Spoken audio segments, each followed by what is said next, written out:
Traders at Access Bank expect exchange rates to close the month stable as the fixed income market ends the week bullish amid improved liquidity. Meanwhile, the central bank governor says that diaspora monthly inflows have risen to $600 million in the past 2 months, with projections to hit about at least $1 billion by next year. Kolawole Komolafe, the Treasury Team Lead at Access Bank, joins me now for more on the markets this week. Thank you so much for your time today on the show, Kolawole. And let's first get a run-through of what we're seeing play out in the markets and what you expect for stability in the FX market. So we've seen the CBN increase its intervention this week. From last week, we saw a depreciation streak, but on Wednesday, we saw the CBN come to the market to intervene, about $18 million. On Thursday, on Wednesday, they also intervened $50 million, and yesterday, just after the market opened, they intervened, and when the market was about to close, they also came with supply of funds in the market. So what we've seen, or the resultant effect of that, is an appreciation in all benchmark rates. The NAFEX rate closed at 1,533 Naira yesterday. The CBN also closed at 1,533. And market has opened at market open today, we saw that market participants sort of took that as an anchor rate, and rates are trading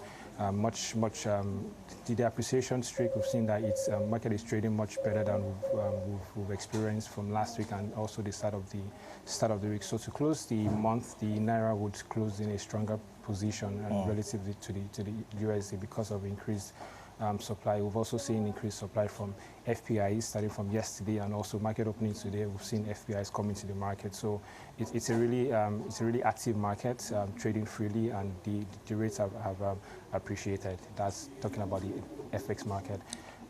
All right, now let's get into what we're seeing play out with liquidity, because we've seen those OMO auctions come in quick succession here, and I'd love to get your take on what to expect going into the next quarter. For the OMO auction? Yes, the liquidity story in the market. Liquidity. Okay. So market is currently in a credit of about 1.4 trillion now. We've seen the OMO settlement and the FGN bond settlement sort of reduce that, but market liquidity is still quite healthy now. Subsequently, the OPR rate is at 26.5, while the overnight rate is at 26.96. So barring any significant liquidity events, we expect that market would continue to trade there. We've also had the FAC inflows coming, so market liquidity is quite in a healthy place. Looking at that for next quarter, we think that the dynamic between the maturities of the fixed income securities as they mature and other open market operations by the CBN to sort of stabilize rates would largely determine where rates will play, but we expect that the market dynamics will not be too different from where we have it currently. Yeah, but how are investors positioning across the yield curve? Okay, so for the fixed income, what we've seen is an interest in the mid-tenor and the longer. We've seen renewed interest for the 2053s and also the 2031s.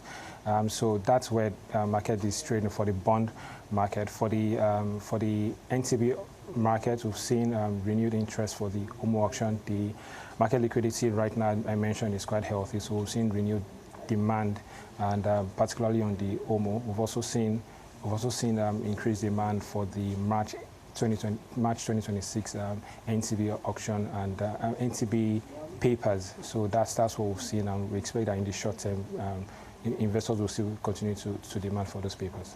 But looking at what we see in terms of positioning for the FPIs, what's the playbook going in the medium term, looking at local and global developments? Okay, so our yields are still quite high. There was an OMO auction on Wednesday where 300 billion was on offer. We had a subscription of 860 billion.